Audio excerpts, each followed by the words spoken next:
Hi, I'm Sarah with So, and today I have something a little bit different for you. I am going to pit my machines against one another, not to prove a point, but honestly just to demonstrate the difference between each one. So I'm going to sew 3 Notions cases that look just like this. So they have the binding around the perimeter, binding on the top of the vinyl, a zipper, and a label. I've cut out 3 that are identical here, and I'm going to sew one on this industrial right here, one on my old industrial that doesn't have electronics, and one on a home sewing machine. I think we all know which one's going to be faster, but it's going to be an excellent opportunity to show you the difference between each machine and probably why I choose to sew on this one. And that is to say, I actually don't advocate sewing on an industrial over any other machine. It's just what works really well for me, and I'm really used to it, mainly because I've done a lot of production sewing for my own business, and I do a little bit of heavy duty sewing, and it does tend to work with my style of sewing. So I'm going to show you the differences between these machines, what the big difference is between having a machine with and without electronics for an industrial, and also show you exactly why I really like having this machine. So I hope you'll enjoy these 3 quick sew throughs. They're going to be really quick, and let me know which machine you like best and which one you were rooting for. Okay, there's my old machine, Artemis, and I still have a lot of love for her. I've had her for a really long time, but not as long as she's been around. She's probably from the 70s, and it's a Juki 5550-7 6-6, and she did used to have the electronics, and she was such a great workhorse and worked really well. She still sews great. She's just now doesn't have the electronics, which means she can't do the automatic back tack or the thread clip or the heel lift or the automatic raising and lowering or the needle stop down. And it's a lot of features that you get in the electronics. It is a huge price difference when you're going to buy one, but there is a lot to be said for how efficient it makes your sewing if you really need to keep things moving along, or you really need the added features for other tasks, specific sewing steps and things. So while I still really love my Artemis over there, I'm pretty much 100% sewing on Phoenix now because she's got all the electronics. And one day that machine the electronics blew up, and there's just really no way to put them back on, especially with a machine that old. So it was time for me to buy a new machine. And this is my very first brand new industrial machine that I've ever purchased, but it's not the first industrial machine that I've ever owned, obviously. So I've had quite a few industrials, and the last few have been all Jukis, and there's plenty of really great industrials out there. This one right here is the 8700-7, and I think the -7 is what it means when it has the electronics. So I'll give you a little bit of a tour of each one so you can see the difference between the two and see why really why that makes it efficient. And I probably will be a little bit slower at sewing a Notions case on Artemis, mainly because I'm not used to having a machine without the electronics. So you're going to see me struggle a little bit on the home sewing machine as well. So you're going to see how used to these features I am. And I know that the biggest fear getting an industrial for most is that, oh, it sews too quickly. You're going to see that one sews faster than this one. And I'm already a little bit like, whoa, I'm not used to this anymore. But you can dial that back. There is a setting on it. You can have it calibrated for whatever kind of sewing you're doing, and you can have it calibrated for speed as well. So like I said, I'm not here to sell industrial machines. I'm just trying to paint the picture of why I like sewing on one, because a lot of people ask me. So all right, so we're gonna get to it, and I'll give you a little tour of each machine now. Okay, so I have my camera tilted a little bit so you can see that there's a little screen right here above my machine here. So my machine looks identical to a machine without electronics. This is the only difference that it has, plus it has what it takes to make the electronics happen. And basically all this is a little monitor, and there's an A, a B, a C, and a D, and those are the number of stitches that I want my machine to go forward and backward at the beginning and the end of each seam. So when I start, I just need to press back on my heels on the foot pedal like this, just kind of press my heels just at the back of the foot pedal, or I guess really when you're looking at the machine, it's the front towards you. And once I do that, it raises and lowers the presser foot, and the needle doesn't move yet. And so now when I go, if I have the back tack on, the automatic back tack on, I'm going to just press forward a little bit, and then it stops. So it just went forward and backward to do my back stitch, the number of stitches that I asked it to. So right now it's set up to go 3 stitches forward, 3 stitches back. It stops with the needle down, and now it's waiting for my next command. So now I can just sew my seam. And now when I'm done, it always stops needle down, which I absolutely love. I'm going to, same thing, press with my heels at the presser, the foot pedal that's closest to me. And it does the exact same thing, the amount of stitches I asked it to on the C and the D, which is the back stitch. On the end of a seam, I have it set up the same way, 3 stitches forward, 3 stitches back. You could do 2 stitches forward and 4 stitches back. It just depends on what you're going for. And so it can be really handy to be able to do a lot of seams that are really similar to one another. Now typically, if you ever watch me sew live, I don't have the automatic back tack on. I used it in production sewing a little bit, but generally I have a little back tack right here. It's just like a little silver, it's not really a button, but it's like a little arm that I can press. I also have a bigger back tack, just like a standard one on the right hand side. They're identical. This is just really handy because I can just touch it with my hand and it does it. So when I start, same thing, I'm raising and lowering the presser foot with my heel. And then when I start, it just sews. It's not going to do a back tack. And when I'm done and I press down with my heel, same thing, it stops needle down, waiting for, am I turning a corner? Am I going to continue sewing? It always stops needle down. Now when I press hard with my heel, it just clips it, raises the presser foot, and kind of spits it out. And it's just waiting now for the next thing. So now it's going to sit here raised up until I'm ready to sew again. Or if it waits too long, it's going to come crashing down. It really just lowers the presser foot, but it does kind of sound like it's crashing down. And people ask in my live chat, what's that sound? And that is what it is. It's just waited too long. It probably takes about a minute. And if I'm not coming back to it, it lowers the presser foot for me and then waits for me to come back to sewing. So right now it's just sitting here going, are you going to keep sewing or not? And it's just waiting. The machine is completely silent right now. It doesn't make any sound, but there's a little light at the top of my machine so I can tell if it's on or off, and that really helps because you don't want to accidentally step on your foot pedal if you're walking by, or your chair wheel to touch it if the machine is on. So that can be a little bit dangerous. So we're still waiting here. Presser foot comes down now, and it always surprises me too. All right, so let's sew our notions case. All right, so before I start the clock, this is what we have. We have a zipper, a label, a vinyl that's already been bound. I have a piece of lining, a piece of outer fabric, and then I have my stiffener.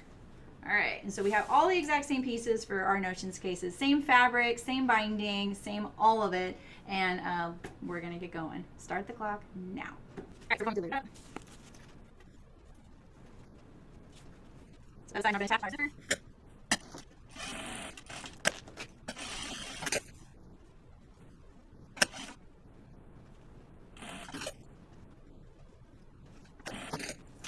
All right, to the binding step here.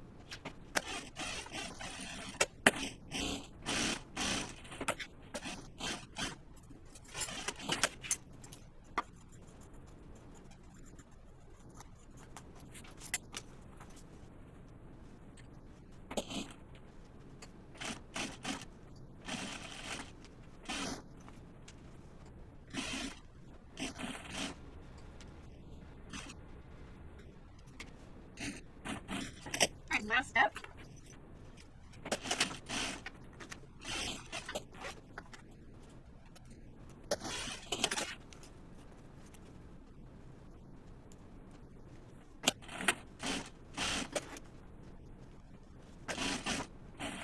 All right, so you turn our two little threads here, and we're done. So we got that pretty nice, actually. I have a little funny thing right there that I can fix probably. But yeah, all in all, that went really smooth, except I got my little corner off of the binding there. All right, so now we will sew our others. Okay, here we are at my home machine at my pattern table, and obviously I'm probably not giving this machine as fair a shake as it deserves since I'm going to be standing and sewing, but I'm getting pretty good at standing and sewing, so I think it'll be okay. And I just wanted to go over a little bit of the features of mine. It's a Bernina, a Patchwork Edition 140. It's probably about 20 years old. I have sewn on lots of different home sewing machines, but not very many in recent years besides mine. And I've had a lot of Berninas and other brands as well, and I really like this one. So it's not the newest machine, and I think that that's fine.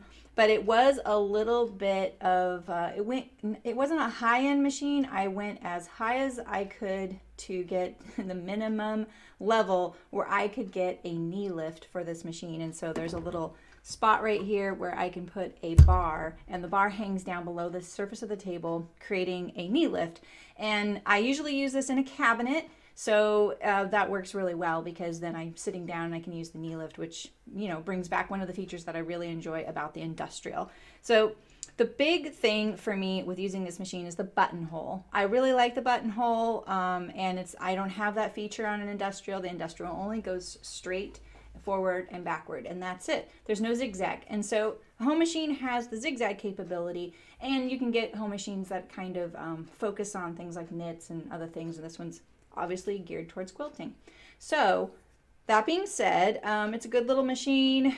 Doesn't have a ton of features, but it does have some really key features that I really like, one of which is if I press the front of the foot pedal closest to me while in the middle of sewing and I've paused and I just tap that spot, it will sink the needle down into the fabric, which is really great. It doesn't stop needle down in the middle of sewing, but it does stop needle up when I'm done. So every time I pause, the thread take-up lever is at the top of the machine, and so then that way when I go to start sewing, if you know maybe it's in between seams and I'm not in a project, I don't unthread the needle. So basically it always stops needle up with the thread take-up lever up. There may be a feature to stop needle down, but I haven't found it. There is a nice little reverse button right here, which is nice as well, so it's really close by. So that's a few of the features that I really like about this machine, and a lot of machines have those. You just need to look for them and enable them. So let's see. We're ready to sew our notions case here. I've got everything I need. I have to make the camera at this angle because overhead the bulk of the top of the bulk of the machine here obscures your vision here, so I've created this little angle. All right, let's get to it. So I have everything we need of my binding, and we're ready to go. The only difference I've done is I've lengthened the stitch length quite a bit because I wanted to be a little quicker and closer to my industrial machine. The stitch length on this machine is pretty short. Okay, we can start the clock now.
Okay. Trim my threads. Whew, a little bit of threads. All right, so the biggest thing I noticed was that I really missed the bed of my machine being flush with the table. And I don't think I really realized that until sewing this, because the pull of it falling off the bed of the machine, it's always pulling and it's not level, not supporting it. That makes a really big difference in the handling, because the table is actually acting as a helping hand, and I wasn't there. And usually I do use this machine in a table that has a lowering shelf, so it can be flush with the surface. So the other thing I noticed was that the pressure of this presser foot, while I've turned it up a little bit, it's nowhere near what my industrial is, and I really rely on that, being able to hold the product and also act as a helping hand. All those little things really add up. Obviously, threads kept getting in my way. I wasn't used to that, and I had to keep getting them out of the way. And, at the beginning, I actually moved my needle a little bit to the right to stitch along the side of the binding, because I didn't put in a zipper foot. So that's kind of nice. And I don't really need to do that on my other machine, because the presser foot is a little bit narrower on the industrial, so I don't have to worry about that. But it is nice that I got nice and close without using the zipper foot. And then I just put it back when I went to keep sewing, and that was just a quick tap. Other than that, it sewed pretty good. It just felt a little bit clunky with the lack of the machine bed. The needle not stopping down. Occasionally, I'd have to tap the foot pedal a few times to get it to sink down so I could reposition it a little bit. The pressure of the presser foot, the smooth surface, all those little things add up, and I'm sure there's a couple other things that I just don't even realize I'm missing. But it sewed it, and it sewed it really nice. So there we go. Not bad. All right, so here we are on Artemis, one of my last industrial machines. She used to have the electronics, and then the motor blew up one summer, and that was it for the electronics, because it would have just been way too not worth it to put new electronics on this machine.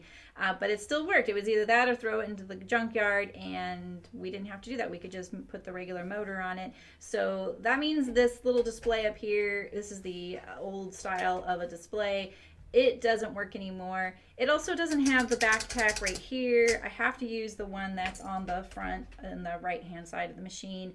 And this needle will stop wherever it wants. It won't stop needle down. It'll stop wherever it likes. And so I have to turn the hand wheel to get the thread take-up lever at the top and the needle up, and then I can pull it out just like this, and I have to trim my threads. So it also has a knee lift. I have to use my knee, which gave me a lot of back issues over time, and so I definitely recommend a heel lift. If you get anything out of my video today and you're going to the electronic route, go the heel lift if you're going to do a lot of sewing. So I have to use a knee lift on this machine, and I have to make it stop needle down if I want it to. And then I also have to manually do the back stitch, and I can't use this. The guide doesn't do anything.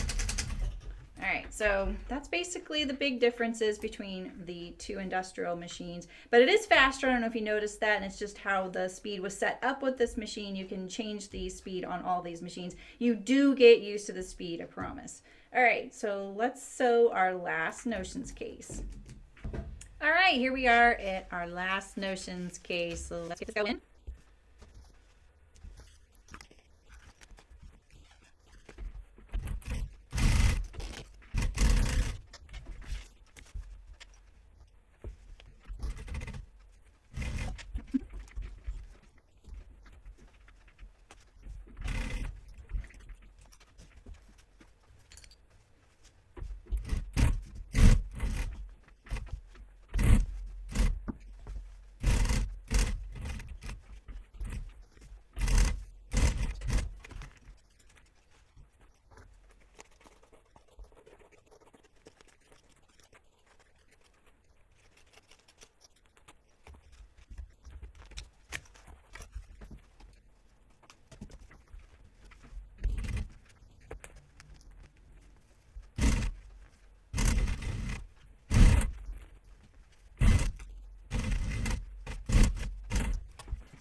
All right.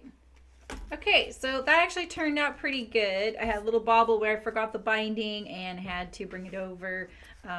I tried to utilize, when I saw the needle stop down, that's when I would try and manipulate things. Otherwise, it would have taken too much time for me to use the hand wheel to put the needle down before I lifted up the presser foot to kind of readjust things, especially as I'm going around that curve and stuff. But the sewing went really good. I really miss the sound of this machine. I love the sound of it. The quickness is nice, but not necessary. I'm used to my other one now. And overall, I think it sewed really nicely. Definitely brings back memories sewing on this machine. But I really am addicted to the little back stitch thing right here and the needle down. So I think that would be the big takeaway I get from sewing this on this machine. I still love the pressure of the presser foot, which is adjusted up here at the top. And I love that, you know, it really holds things down so that you can kind of wrench on things without worry. All right. All right, so the results are in, and there wasn't much of a surprise, I know, but those little bit of time differences make a big deal when you're sewing something that takes a lot longer or you are trying to get paid for it. So the main industrial machine that I use now with the electronics and all the bells and whistles, that was about 3 minutes and 19 seconds. The home machine was double that. It was 6 minutes and 46 seconds. And then my old industrial machine was straight 4 minutes. So if you were to pit the two industrials against one another, that's about 20% time difference. So, you know, I'm focusing on that time difference, obviously, because some people that maybe are shopping around for an industrial and they want to know, should I get the electronics or not? Now, if you're talking about something that's 4 minutes versus, 3 minutes and 19 seconds, 40-second difference, that doesn't seem like a lot, except we're talking about something that only took me 3 minutes and 19 seconds to make. If you're talking about something that maybe takes 20 to 25 minutes to make, then that 20% is quite a bit. And you might want to look at the costing and what you can save as far as your costing goes. Maybe you can charge a little bit more for your product, or at least have a higher profit margin, because you are shaving off that time. Not to mention, the more time you save, the more time you have to make more product, or maybe not have to make as much, and you have that time to run your business, right? So there's a lot of things to weigh in on. Now, if you're a home sewist and you're like, I'm just here because of the eye candy, I understand that too. And home machines are amazing. Mine's obviously a little bit older too, and so home machines can really come a long way. And I use mine for buttonholes. I really love it. So there's a lot to be said about that. And I think for me, the things I learned today are how much I really love the pressure of my presser foot. I really love the automatic needle stop down and the heel lift. And I really like my back stitch right here. And I didn't realize how much I really like my back stitch being there at the, just like a little touch. I just hit it with my fingertip and it just works. So I think those for me were really big things. And the thread clip, I really love the thread clip. So I would always opt for the electronics, but I understand that that price difference is quite significant. Look for a used machine if you actually are looking for an industrial. I bought all of mine used until this one. So for 30 years, I always had used ones, and they were amazing. So you just got to make sure you can maintain it and have someone come out to maintain it, or you just get a nice home machine. So that's my little contest today, and I hope you enjoyed it. I actually really enjoyed this, and I learned a lot from my machines and what I like and what I don't even notice. And one thing I didn't mention is sewing on vinyl. So all three machines have their issues sewing on vinyl, and the industrials have the capability to have a Teflon foot. I'm sure home machines have that exact same capability. I don't have a Teflon foot for that machine, so I didn't use one for any of the machines. And for this product in particular, really only the throat plate comes in contact with vinyl when you are doing one of your passes. When you're doing your first pass of putting the binding to the back of the case, the machine comes in contact with the vinyl on the throat plate, and I did feel the drag on all three machines. This machine likes the vinyl a little bit more than my old one does, but the old one's presser foot likes it better than this one. So they all have their personalities. All right, Well, let me know what you thought. I'm really curious. And if you want more things like this, let me know. And if you want more information about industrials or videos about that, let me know that as well. Please like, comment, subscribe. It really helps my channel. And I hope that you enjoyed this video.